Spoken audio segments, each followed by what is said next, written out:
ассалому алайкум дӯстон, хуш омадед ба шабакаи мо. Дар ин навор барои шумо тозатарин ва муҳимтарин хабарҳоро аз ҷаҳони ММА омода кардем ва боварӣ дорем ки навор ба шумо писанд меояд. Барои ҳамин наворро то охир тамошо кунед. Мо бошад оғоз мекунем. Дӯстон, чӣ гуна ки медонед, мо тӯли чанд сол аст ки бо ширкати шифофармо ҳамкорӣ мекунем ва ба боварии комил ин ширкатро ба шумо тавсия медиҳем. Дар ин ширкат шумо ҳама намуд доруҳои гиёҳӣ, духиҳои арабӣ, соатҳои мусалмонӣ, ҷойнамозҳо, шампунҳои гиёҳӣ ва боз бисёр дигар чизҳоро дастрас карда метавонед. ин ширкат дастафка ба тамоми шаҳрҳо доранд. Ҳамчунин мошинкаҳо барои риш ва мӯи сар, доруҳо барои фарбе ва харобшавӣ, равғани сиёҳдонаро низ аз ин ширкат дастрас карда метавонед. Рақамҳо дар рӯи экран. ҳатман аз номи канали Паҳлавон гап занед.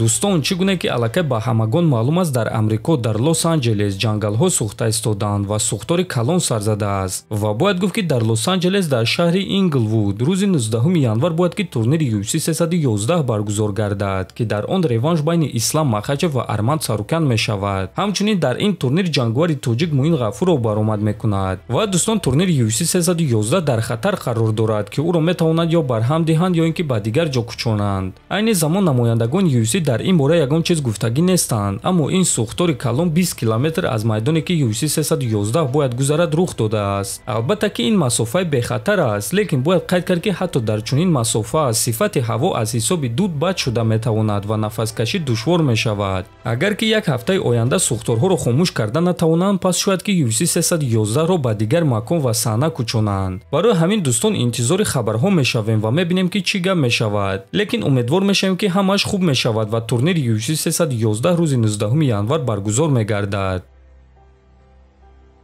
чемпиони вазни 61 кг UFC Мераб Двалишвили ба ҷангвари вазни худ дӯст ва ҳамдасташ Муин Ғафуров соати қиматбаҳо туҳфа кард. оиди чиз худи Муин Ғафуров хабар дод. Салом алайкум назарин, амирӯз як ҷоя дуромадем, зали UFC дуромадем. Тамошо шитагӣ будем, абед кардем, ба чахчах доштем амакаса қати Мераб шуд. خالی نمی ساعت گرفتیم چی گرفتیم پریکال کردیم که عباد نبریم ساعت میشه خودش پدر کرد ساعت نیست یک پدر کرد نام میراب از او آمد کلام میراب برای ساعت پرکرگید گوش جمعی این همی ساعت دیوانش بود بعد سخت معقول بود الله همین رو سغوری کرد مثال Merab padaka kadam saata. Thanks so much, brother, for gift. Inshallah, 18 January we gonna defend belt everything. хотиррасон мекунем ки Муин Ғафуровро муҳориба зидди Риня Накамура дар турнири UFC 311 интизор аст, ки дар ҳамон турнир Мерабро муҳориба зидди Умар Нурмагомедов интизор аст.